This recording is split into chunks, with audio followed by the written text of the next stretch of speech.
इस वीडियो की शुरुआत होगी आंकड़ों का वर्गीकरण से। तो आइए समझते हैं कि आंकड़ों का वर्गीकरण किस प्रकार कर सकते हैं। तो देखिए, किसी वर्गीकरण के वर्ग या समूह कई तरीकों से बनाए जा सकते हैं। मतलब किसी भी वर्गीकरण के लिए आप उसको वर्ग में और समूह में आप कई तरीके से बनाए जा सकते हैं। आप उसे कई तरीके से बांट सकते हैं, बना सकते हैं। आप अपनी पुस्तकों को विषयों जैसे इतिहास, भूगोल, गणित, विज्ञान आदि में वर्गीकृत करने के स्थान पर इन्हें वर्णमाला के क्रम में लेखकों के आधार पर वर्गीकृत कर सकते हैं, अथवा आप इन्हें प्रकाशन वर्ष, किस वर्ष में प्रकाशन हुआ है, के आधार पर भी वर्गीकृत कर सकते हैं, उसको बांट सकते हैं। आप उन्हें किस प्रकार से वर्गीकृत करना चाहते हैं, किस प्रकार बांटना चाहते हैं, यह आपकी आवश्यकता पर निर्भर करेगा। ठीक इसी प्रकार से अपरिष्कृत आंकड़ों को भी विभिन्न तरीकों से वर्गीकृत किया जा सकता है। जितने भी अपरिष्कृत आंकड़े हैं उसको भी कई तरीके से बांटा जा सकता है, जो आपके अध्ययन के उद्देश्य पर निर्भर करता है कि आप किस तरह से उसको अध्ययन करना चाहते हैं, तो आप उसके आधार पर बांटेंगे।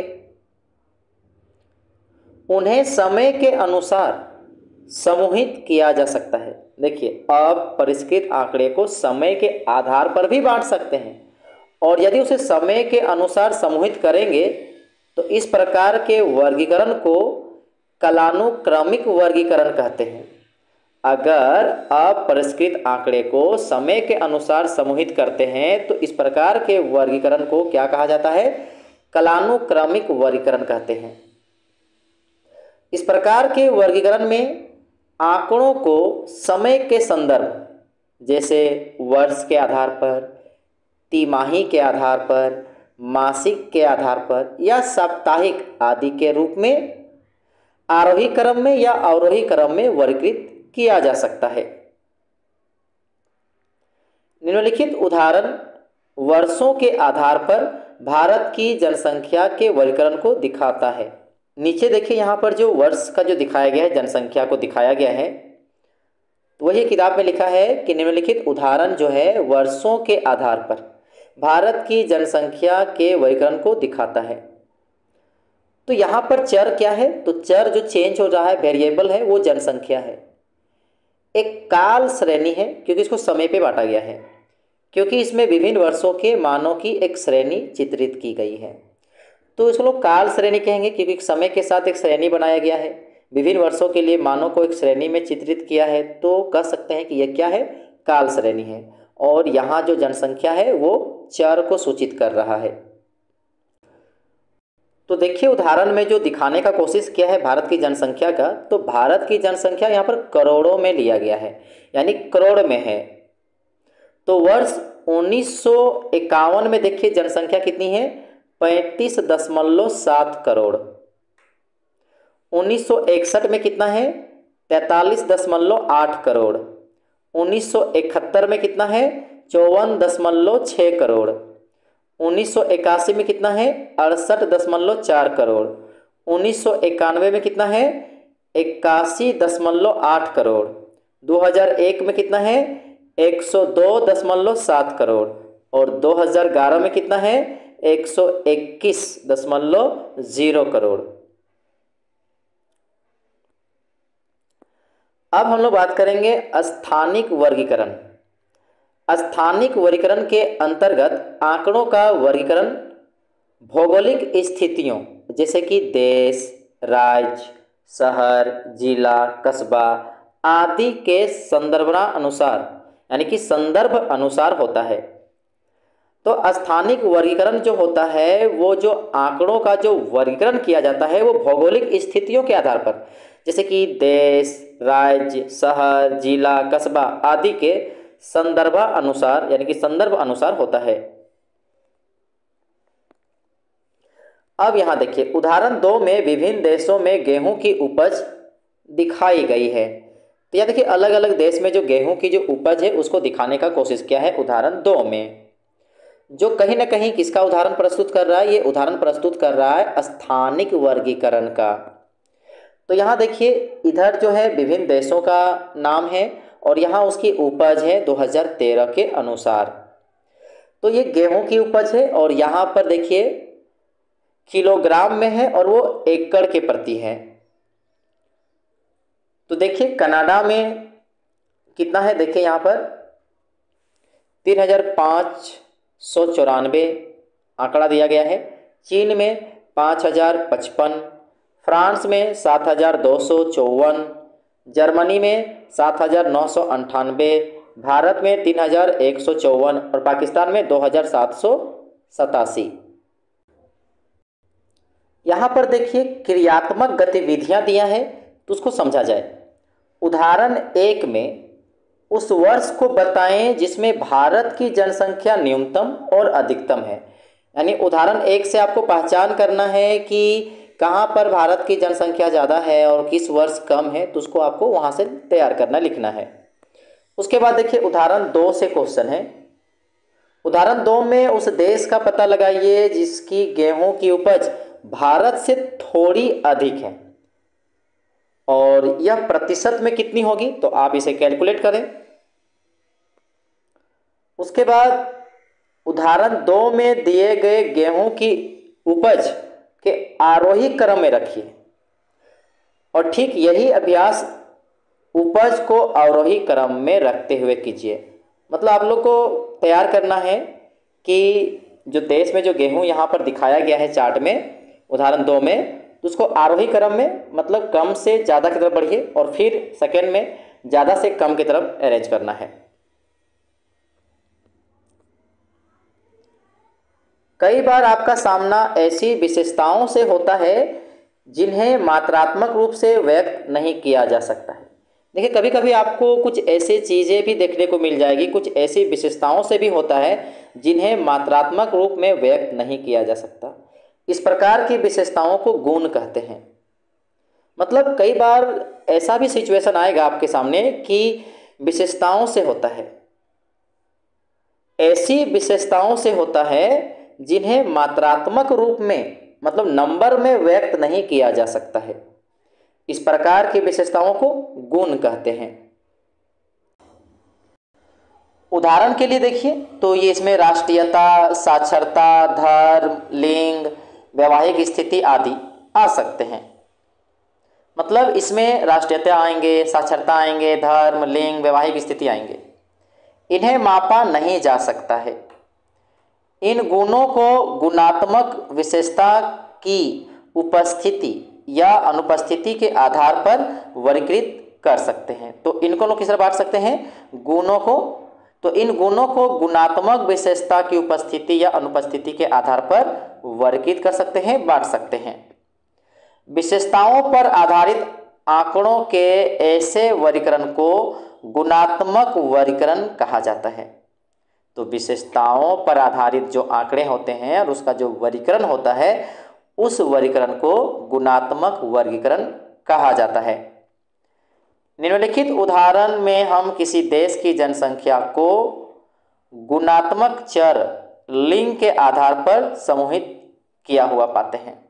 देखिए यहाँ पर लिखा है कि यहाँ जो उदाहरण जो नीचे प्रस्तुत किया जा रहा है उसी में लिखा है कि, मतलब दिया है कि निम्नलिखित उदाहरण में हम किसी देश की जनसंख्या को गुणात्मक चर लिंग के आधार पर समूहित किया हुआ पाते हैं। इसमें प्रेक्षण स्त्री या पुरुष हो सकता है। इन दो विशेषताओं को आगे वैवाहिक स्थिति के आधार पर वर्गीकृत किया जा सकता है। मतलब इसको आगे हम लोग फिर वैवाहिक स्थिति के आधार पर बांट सकते हैं, जैसा कि नीचे दिया गया है। तो देखिए ध्यान से, सबसे पहले जनसंख्या को बांटेंगे पुरुष और स्त्री, ठीक है। फिर पुरुष को हम दो ग्रुप में बांट सकते हैं, एक तरफ वैवाहिक, दूसरी तरफ अवैवाहिक। स्त्री में भी यही बात होगा, एक तरफ वैवाहिक, एक तरफ अविवाहित, ठीक है।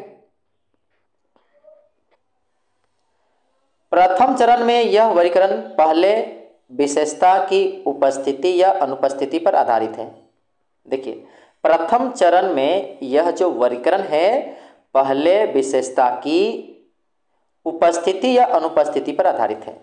जैसे कि पुरुष या पुरुष नहीं, स्त्री है, ये चीज बट गया, मतलब विशेषता की उपस्थिति या अनुपस्थिति के आधारित पर हो चुका है।